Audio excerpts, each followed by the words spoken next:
ಸ್ವಾಗತ. ಮಧ್ಯಮ ವರ್ಗದವರಿಗೆ ಬಂಪರ್. ಇದು ಈ ಬಾರಿಯ ಕೇಂದ್ರ ಬಜೆಟ್ನ ಒನ್ ಲೈನ್ ಹೈಲೈಟ್ಸ್. ಉಳಿದ ಕ್ಷೇತ್ರಗಳಿಗೆ ಏನ್ ಸಿಕ್ಕಿದೆಯೋ ಇಲ್ಲವೋ ಗೊತ್ತಿಲ್ಲ, ಆದ್ರೆ ನಿರ್ಮಲಕ್ಕ ಮಂಡಿಸಿರುವ ಬಜೆಟ್ನಲ್ಲಿ ಮಧ್ಯಮ ವರ್ಗದವರಿಗೆ ಲಾಟರಿ ಹೊಡೆದಿದೆ. ತೆರಿಗೆ ಪಾವತಿ ವಿಚಾರದಲ್ಲಿ ಮೋದಿ ಸರ್ಕಾರ ದೊಡ್ಡದೊಂದು ಗಿಫ್ಟ್ ನೀಡಿಬಿಟ್ಟಿದೆ. ಈ ಗಿಫ್ಟ್ ದೇಶದಾದ್ಯಂತ ಸುದ್ದಿ ಮಾಡ್ತಾ ಇದೆ. ಉಳಿದೆಲ್ಲ ಯೋಜನೆಗಳು ಈ ಘೋಷಣೆಯ ಮುಂದೆ ಸೈಲೆಂಟ್ ಆಗಿವೆ. ಈ ಬಾರಿಯ ಬಜೆಟ್ ನಲ್ಲಿ ಟ್ಯಾಕ್ಸ್ ಸ್ಲಾಬ್ ನಲ್ಲಿ ದೊಡ್ಡ ಬದಲಾವಣೆಯನ್ನ ಮಾಡಿದ್ದು, ಅದರ ಲಾಭವನ್ನ ನೇರವಾಗಿ ಮಧ್ಯಮ ವರ್ಗಗಳಿಗೆ ನೀಡಲಾಗಿದೆ. ಹಾಗಂತ ಈ ಬಜೆಟ್ ನಲ್ಲಿ ಕೇವಲ ಮಧ್ಯಮ ವರ್ಗವನ್ನೇ ಫೋಕಸ್ ಮಾಡಿಲ್ಲ, ಅಗತ್ಯ ಕ್ಷೇತ್ರದತ್ತ ಕೂಡ ಫೋಕಸ್ ಮಾಡಿರುವ ನಿರ್ಮಲಾ ಮೇಡಂ ಬಡವರ ಮೇಲೆ ಕೂಡ ಕರುಣೆ ತೋರಿಸಿದ್ದಾರೆ. ಆರೋಗ್ಯ ಕ್ಷೇತ್ರದ ಮೇಲೆ ಕೂಡ ದಯೆ ತೋರಿಸಿದ್ದಾರೆ. ಕೃಷಿ ಕ್ಷೇತ್ರವನ್ನ ಬಲಪಡಿಸುವ ಯೋಜನೆಗಳನ್ನ ಘೋಷಣೆ ಮಾಡಿದ್ದಾರೆ. ಮಹಿಳಾ ಸ್ವಾವಲಂಬನೆಗೆ ಕೂಡ ಒತ್ತು ನೀಡಲಾಗಿದೆ. ಅಷ್ಟಕ್ಕೂ ಕೇಂದ್ರ ಬಜೆಟ್ ನಲ್ಲಿ ಯಾವೆಲ್ಲ ಘೋಷಣೆಗಳನ್ನ ಮಾಡಲಾಗಿದೆ, ರೈತರಿಗೆ ಏನೆಲ್ಲ ಲಾಭ ಆಗಲಿದೆ, ಮಧ್ಯಮ ವರ್ಗದ ತೆರಿಗೆ ವಿನಾಯಿತಿ ಲೆಕ್ಕಾಚಾರ ಹೇಗಿದೆ, ಎಷ್ಟು ಆದಾಯದವರೆಗೆ ತೆರಿಗೆ ಕಟ್ಟುವಂತಿಲ್ಲ, ಬಜೆಟ್ ನಂತರ ಯಾವೆಲ್ಲ ವಸ್ತುಗಳು ಅಗ್ಗವಾಗಲಿದೆ, ಯಾವೆಲ್ಲ ವಸ್ತುಗಳು ದುಬಾರಿ ಆಗಲಿದೆ, ಎಲ್ಲವನ್ನ ಡೀಟೇಲ್ ಆಗಿ ತೋರಿಸ್ತೀವಿ ನೋಡಿ.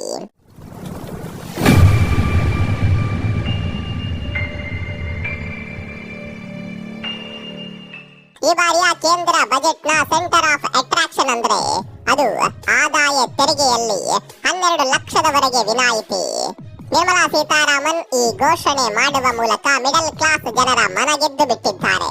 ಸ್ನೇಹಿತರೆ, ನಿಮಗೆ ಗೊತ್ತಿರಲಿ, ಇಷ್ಟು ದಿನ 7 ಲಕ್ಷ ರೂಪಾಯಿವರೆಗೆ ತೆರಿಗೆಯಲ್ಲಿ ವಿನಾಯಿತಿ ಇತ್ತು. ಇದೀಗ ಬರೋಬ್ಬರಿ 12 ಲಕ್ಷ ರೂಪಾಯಿಗೆ ಏರಿಕೆ ಮಾಡಲಾಗಿದೆ. ಇಲ್ಲಿ ನ್ಯೂಸ್ ಗುಡ್ ನ್ಯೂಸ್ ಆದ್ರೂ ಈ ತೆರಿಗೆಯ ಲೆಕ್ಕಾಚಾರ ನಿಮ್ಮಲ್ಲಿ ತುಂಬಾ ಜನಕ್ಕೆ ಗೊತ್ತಿರಲಿಕ್ಕಿಲ್ಲ. ಹಿಂದಿನ ತೆರಿಗೆ ವ್ಯವಸ್ಥೆಯಲ್ಲಿ 7 ಲಕ್ಷದವರೆಗಿನ ಆದಾಯಕ್ಕೆ ಯಾವುದೇ ರೀತಿಯ ಆದಾಯ ತೆರಿಗೆ ಇರಲಿಲ್ಲ. ಅಂದ್ರೆ ವರ್ಷದಲ್ಲಿ 7 ಲಕ್ಷ ಸಂಪಾದನೆ ಮಾಡಿದ್ರೆ ಯಾವುದೇ ತೆರಿಗೆ ಕಟ್ಟಬೇಕಾಗಿರಲಿಲ್ಲ. 7 ಲಕ್ಷಕ್ಕಿಂತ ಹೆಚ್ಚು ಆದಾಯ ಇದ್ರೆ ಸರ್ಕಾರಕ್ಕೆ ಆದಾಯ ತೆರಿಗೆಯನ್ನ ಕಟ್ಟಬೇಕಾಗಿತ್ತು. 7 ರಿಂದ 10 ಲಕ್ಷದವರೆಗೆ ಆದಾಯ ಇರುವವರು 50,000 ರೂಪಾಯಿಯನ್ನ ಆದಾಯ ತೆರಿಗೆಯ ರೂಪದಲ್ಲಿ ಕಟ್ಟಬೇಕಾಗಿತ್ತು. ಈ ಬಾರಿ ಆ ತೆರಿಗೆಯನ್ನ ಕಟ್ಟಬೇಕಾಗಿಲ್ಲ. ಇನ್ನು ಕಳೆದ ವರ್ಷ 12 ಲಕ್ಷ ಆದಾಯ ಇದ್ದವರು ಬರೋಬ್ಬರಿ 80,000 ರೂಪಾಯಿ ತೆರಿಗೆ ಕಟ್ಟಬೇಕಾಗಿತ್ತು. ಆದ್ರೆ ಈ ಬಾರಿ 12 ಲಕ್ಷದವರೆಗಿನ ಆದಾಯದಲ್ಲಿ ಯಾವುದೇ ತೆರಿಗೆ ಇಲ್ಲ. ಇದರಿಂದ 80,000 ರೂಪಾಯಿ ಉಳಿತಾಯವಾಗಲಿದೆ. ಅಲ್ಲಿಗೆ ಈ ಯೋಜನೆಯ ದೊಡ್ಡ ಲಾಭವನ್ನ ಪಡೆಯುವುದು ಮಧ್ಯಮ ವರ್ಗದ ಜನತೆ. 10 ಲಕ್ಷದವರೆಗೆ ಈ ಬಾರಿಯ ಬಜೆಟ್ ನಲ್ಲಿ ವಿನಾಯಿತಿ ನೀಡಬಹುದು ಅನ್ನುವ ನಿರೀಕ್ಷೆ ಇತ್ತು. ಆದ್ರೆ 12 ಲಕ್ಷದವರೆಗೆ ತೆರಿಗೆ ವಿನಾಯಿತಿ ನೀಡ್ತಾರೆ ಅಂತ ಯಾರು ಕೂಡ ನಿರೀಕ್ಷೆ ಮಾಡಿರಲಿಲ್ಲ. ಇದೇ ಕಾರಣಕ್ಕನ್ಸುತ್ತೆ ಈ ಘೋಷಣೆ ಮಧ್ಯಮ ವರ್ಗದ ಜನರಲ್ಲಿ ಇನ್ನಿಲ್ಲದ ಹರ್ಷ ಮೂಡಿಸಿದೆ. ಇನ್ನು ಈ ಘೋಷಣೆಯಿಂದ ದೇಶದ ಆರ್ಥಿಕತೆ ಮತ್ತಷ್ಟು ಬಲಗೊಳ್ಳುವ ಸಾಧ್ಯತೆ ಇದೆ. ಹೇಗೆ ಅಂತ ನೀವು ಕೇಳಬಹುದು.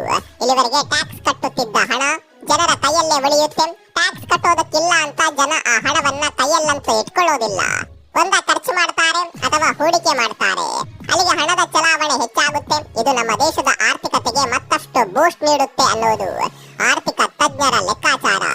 ಇನ್ನು ಈ ಬಾರಿಯ ಬಜೆಟ್ ನಲ್ಲಿ ಇನ್ನೂ ಹಲವು ಘೋಷಣೆಗಳು ಗಮನ ಸೆಳೆದಿವೆ. ಅದರಲ್ಲೂ ಔಷಧಿಗಳ ಮೇಲಿನ ತೆರಿಗೆ ಕಡಿತ ಬಡ ಜನರಿಗೆ ಆಶಾಕಿರಣದ ರೂಪದಲ್ಲಿ ಬಂದಿದೆ.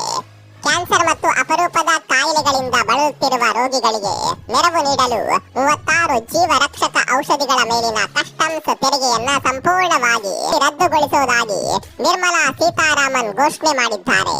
ಇದರಿಂದ ಗಂಭೀರ ಕಾಯಿಲೆಗಳಿಗೆ ತುತ್ತಾಗಿರುವ ರೋಗಿಗಳಿಗೆ ದೊಡ್ಡ ಮಟ್ಟದ ನೆರವು ಸಿಗಲಿದೆ.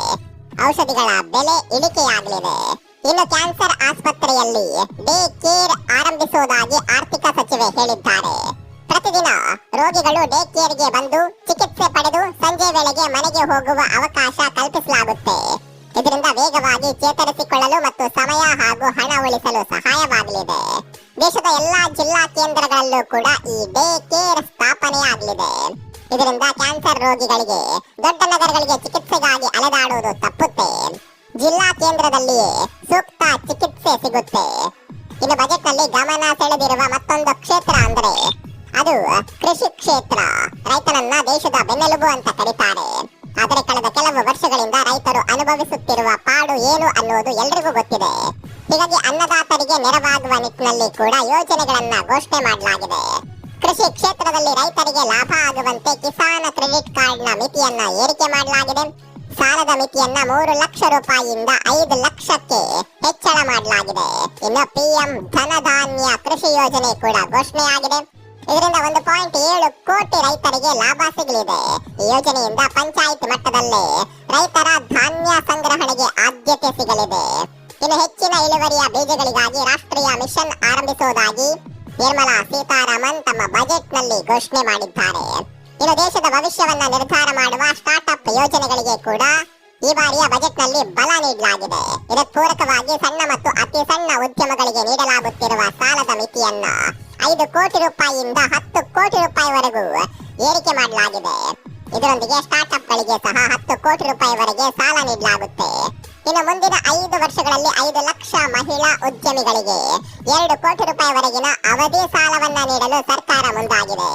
ಈ ಯೋಜನೆಯು ಎಸ್ಸಿ ಎಸ್ಟಿ ಹಾಗೂ ಮಹಿಳಾ ಉದ್ಯಮಿಗಳು ಹೊಸ ವ್ಯವಹಾರಗಳನ್ನ ಪ್ರಾರಂಭಿಸಲು ಸಾಲ ಸೌಲಭ್ಯ, ಸಬ್ಸಿಡಿಗಳು ಮತ್ತು ಮಾರ್ಕೆಟಿಂಗ್ ನೆರವು ಸೇರಿದಂತೆ ವಿವಿಧ ಪ್ರಯೋಜನಗಳನ್ನ ನೀಡಲಿದೆ ಅಂತ ನಿರ್ಮಲಾ ಸೀತಾರಾಮನ್ ಹೇಳಿದ್ದಾರೆ. ಇನ್ನು ಓಲಾ ಮತ್ತು ಸ್ವಿಗ್ಗಿ ಕಾರ್ಮಿಕರ ಆರ್ಥಿಕ ಪರಿಸ್ಥಿತಿಗೆ ಬಲ ತುಂಬುವ ಕೆಲಸವನ್ನ ಈ ಬಾರಿಯ ಬಜೆಟ್ನಲ್ಲಿ ಮಾಡಲಾಗಿದೆ. ಓಲಾ ಮತ್ತು ಸ್ವಿಗ್ಗಿಯಲ್ಲಿ ಕಾರ್ಯನಿರ್ವಹಿಸುವ ಯುವಕರಿಗೆ ಐ ಕಾರ್ಡ್ ಮಾಡಲಾಗುವುದು ಮತ್ತು ಈ ಶ್ರಮ್ ಪೋರ್ಟಲ್ನಲ್ಲಿ ಇವರ ಹೆಸರುಗಳನ್ನ ನೋಂದಾಯಿಸಲಾಗುವುದು. ಈ ಯೋಜನೆಯಲ್ಲಿ 1 ಕೋಟಿ ಗಿಗ್ ವರ್ಕರ್ಸ್ಗೆ ಲಾಭ ಸಿಗಲಿದೆ ಅಂತ ಆರ್ಥಿಕ ಸಚಿವೆ ತಮ್ಮ ಬಜೆಟ್ ಭಾಷಣದಲ್ಲಿ ಹೇಳಿದ್ದಾರೆ. ಇನ್ನು ಶಿಕ್ಷಣ ಕ್ಷೇತ್ರದ ಕುರಿತು ಕೂಡ ಹಲವು ಯೋಜನೆಗಳನ್ನ ಈ ಬಾರಿಯ ಬಜೆಟ್ನಲ್ಲಿ ಘೋಷಣೆ ಮಾಡಲಾಗಿದೆ. ಅದರಲ್ಲಿ ಪ್ರಮುಖವಾಗಿ ದೇಶದ ಎಲ್ಲಾ ಸರ್ಕಾರಿ ಶಾಲೆಗಳಿಗೆ ಇಂಟರ್ನೆಟ್ ಸೌಲಭ್ಯ ಕಲ್ಪಿಸುವುದಾಗಿ ಬಜೆಟ್ನಲ್ಲಿ ನಿರ್ಮಲಾ ಸೀತಾರಾಮನ್ ಘೋಷಣೆ ಮಾಡಿದ್ದಾರೆ.